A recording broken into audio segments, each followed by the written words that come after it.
Hello friends, welcome to my channel knowledge Guru Paul 007। तो फिर मैं आज एक नया वीडियो के साथ शुरू करता हूँ। तो आज का वीडियो में मैं आप लोगों के साथ शेयर करूँगा।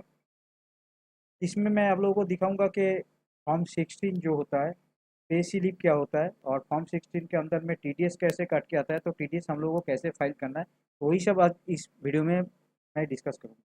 तो पहले मैं एक बात बोलना चाहता हूँ, देखिए फॉर्म 16 या 16A ये क्या होता है। फॉर्म 16 और 16A का जो डिफरेंस होता है, फॉर्म 16 होता है जो हम लोगों का एम्प्लॉयर मतलब सैलरीड पर्सन जो होता है, उसका जब सैलरी मिलता है तो वो सैलरी का एक लिमिट होता है जिसके ऊपर टीडीएस काटा जाता है।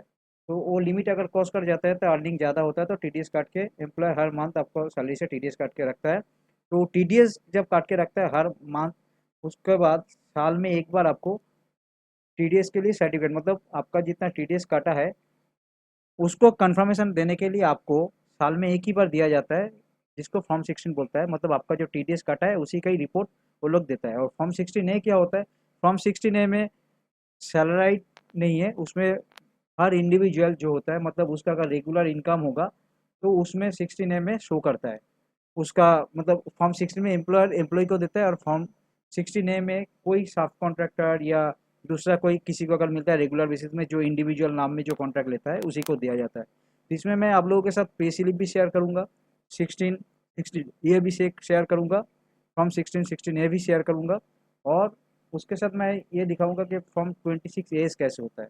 तो देखिए पहला बात, और एक बात बोलना चाहता हूँ आप लोगों को। देखिए मैं यहाँ पे फॉर्म 16 यहाँ पे आप लोगों के साथ शेयर कर रहा हूँ। देखिए फॉर्म 16 यहाँ पे मैं आप लोगों को दिखा रहा हूँ। देखिए फॉर्म थोड़ा बड़ा कर देता हूँ। देखिए फॉर्म 16 में क्या रहता है, फॉर्म 16 यहाँ पे 16 दिखा रहा है, तो 16 में जो सैलरीड होगा यहाँ पे ए नहीं होगा, 16 बोल के आएगा। तो यहाँ पे एम्प्लॉयर का नाम यहाँ पे होगा और यहाँ पे आपका एम्प्लॉय का नाम होगा। उसके बाद देखिए आपका जितना टैक्स काट दीजिएगा, किसके बेस में कितना टैक्स काटा है यहाँ पे आपको मिलते जाएगा। यहाँ पे देखिए दिखा रहा है फॉर्म, यहाँ पे टाइम दे रहा है, मतलब एक क्वार्टर के दिखा रहा है, जुलाई अगस्त सितंबर, क्योंकि क्वार्टरली बेसिस टैक्स जमा किया जाता है, तो इसलिए एक क्वार्टर का। यहाँ पे देखिए नेचर ऑफ पेमेंट यहाँ पे 194C दिखाया। तो मैं अभी वही बात बोल रहा था, फॉर्म 16 और 16A में क्या डिफरेंस।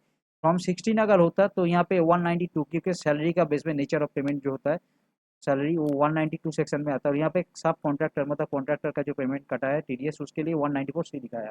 तो यही है यहाँ पे डिफरेंस।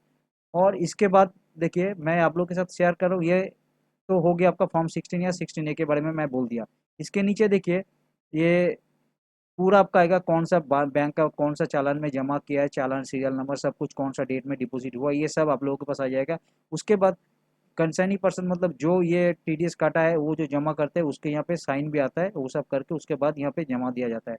और नीचे अब देखिए कौन सा सेक्शन में क्या करता है, ये भी आप लोगों के लिए एक बार एज ए व्यू मैं आप लोगों को दे दिया। तो ये आप लोग देखिए। उसके बाद देखिए पे स्लिप कैसे होता है। पे स्लिप का बहुत टाइप का फॉर्म में आता है पे स्लिप, तो इसके लिए उतना कुछ, क्योंकि कोई कंपनी आपको एक्सेल में भी बना के देता है क्या टैक्स काटता है, क्या प्रोविडेंट फंड काटता है, जो भी उसका डिटेल्स मिलता है जो पे स्लिप में। तो पे स्लिप में जितना आपका टैक्स डिडक्शन होता है वही आपका फॉर्म 16 में दिखाया जाता है। ठीक है। तो अब मान के चलिए कि आप जब फाइल कर रहे हैं अपना इनकम टैक्स, जब फाइल करेंगे मतलब मान के चलिए कि अभी 2023 चल रहा है, तो 2023 के 31 मार्च को जब आपका इनकम हो गया, तो आप मान के चलिए कि 31 मार्च तक जो इनकम मतलब आप एम्प्लॉयर से लिया है, तो उसके केस में जितना भी टीडीएस काटा है तो उसका तो आपको टैक्स, आप तो आपसे जब टीडीएस काटा है तो आप तो फाइल करेंगे रिटर्न। तो रिटर्न फाइल करने के टाइम में आप जब फाइल करेंगे तो किस बेस पे फाइल करेंगे, क्योंकि मान के चलिए आपका जो टीडीएस काटे हैं तो वो फॉर्म 16 में अगर देगा, या ऐसे फॉर्म 16 में जब आता है तो ये हर टाइम में फॉर्म 16 में जो दिखाता है, तो मान के चलिए एक क्वार्टर का दिखाया, बट ये क्वार्टर का जो टाइम होता है, एक क्वार्टर मतलब 3 महीना जाने के बाद, ये देखिए कब इसको डिपॉजिट किया था, देखिए दिसंबर का दिखा रहा है, यहाँ पे डेट दिखा रहा है दिसंबर को। उसके बाद यहाँ पे क्योंकि ये अपडेट तब हुआ है, ये date of payment date of credit मतलब ये अमाउंट पेड जिसको किया है उसको। तो बट यहाँ पे जो जमा हुआ है वो उसका डेट यहाँ पे नहीं दिखा रहा है, वो चालान जब यहाँ से बना के जो जमा करता है वो बाद में जमा किया जाता है।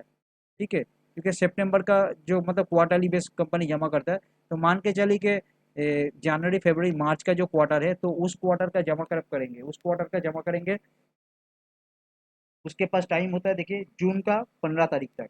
मान के चलिए कि अभी जनवरी फरवरी मार्च, ये मार्च चल रहा है, तो मार्च में जाके ये 3 महीने का जो क्वार्टर बनेगी, ये क्वार्टर उसके पास टाइम रहता है जून महीने का 15 तक। जून महीने का 15 तक अगर वो जमा नहीं किया तो उसके ऊपर पेनल्टी चार्ज होगा, ये टीडीएस जो काट के रखा है, टीडीएस जमा अगर नहीं करते तो बट आप तो उससे पहले फाइल करने के लिए अगर रेडी हो जाएंगे तो आप कैसे करेंगे, क्योंकि आप जब फाइल करेंगे तो फाइल करने का टाइम आपको तो पूरा 12 महीने का क्लेम करना है, बट जनवरी फरवरी मार्च का जो आपका एम्प्लॉय जो पैसा कटा है तो जमा नहीं किया हो तो उसके पास जून महीने का टाइम है। आप अगर जून का 15 का बिफोर अगर अपना इनकम टैक्स फाइल रिटर्न भर देते तो उसमें आपको तो आप शो करेंगे जो इतना टैक्स कटा है, बट वो आपका वैलिड नहीं होगा क्योंकि वो तो जमा नहीं किया है। तो इसलिए आपको या तो वेट करना, और नहीं तो आपको क्या करना पड़ेगा, अपना इनकम टैक्स फाइल करने से पहले अपना इनकम टैक्स साइट में जाके अपना पोर्टल को आपको, मतलब इनकम टैक्स पोर्टल में जाके अपना लॉगिन आईडी देके आपको लॉगिन कर लेना है। लॉगिन करने के बाद देखिए आपका यहाँ पे जो अपना लॉगिन करने के बाद वहाँ से आपको निकालना है AIS निकालना है, और 26AS इसमें आपका जो दिखाता है ये आपका जमा होने के बाद ही दिखाया जाता है। ये आपका एक TDS का मैं एक सैंपल यहाँ पे शो कर रहा हूँ 26AS का।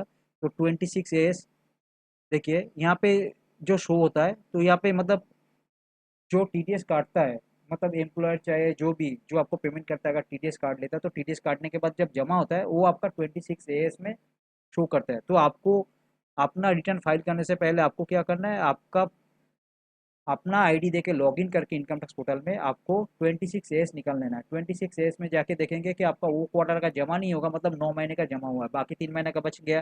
तो बाकी 3 महीने का जब बचेगा या तो आप थोड़ा बाद में जून का 15 के बाद आप करिए, या तो उससे पहले करेंगे तो उसका प्रोसेस थोड़ा अलग होता है।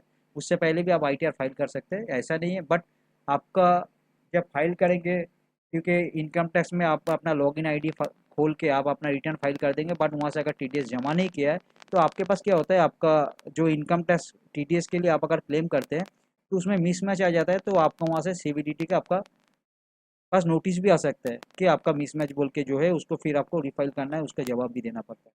तो यहाँ पे देखिए मैं आप लोगों के लिए 26AS और फॉर्म 1616 है, और यहाँ पे पे स्लिप तीनों का ही सैंपल आप लोगों के लिए शेयर किया हूँ। तो आई होप कि ये वीडियो आप लोगों को अच्छा लगे तो वीडियो को लाइक शेयर और कमेंट करना मत भूलना। चैनल में अगर नया है तो चैनल को सब्सक्राइब जरूर कर देना, और बेल आइकन को ऑल नोटिफिकेशन पर क्लिक कर देना कि दूसरा वीडियो का नोटिफिकेशन आपको बस पहले आ जाए।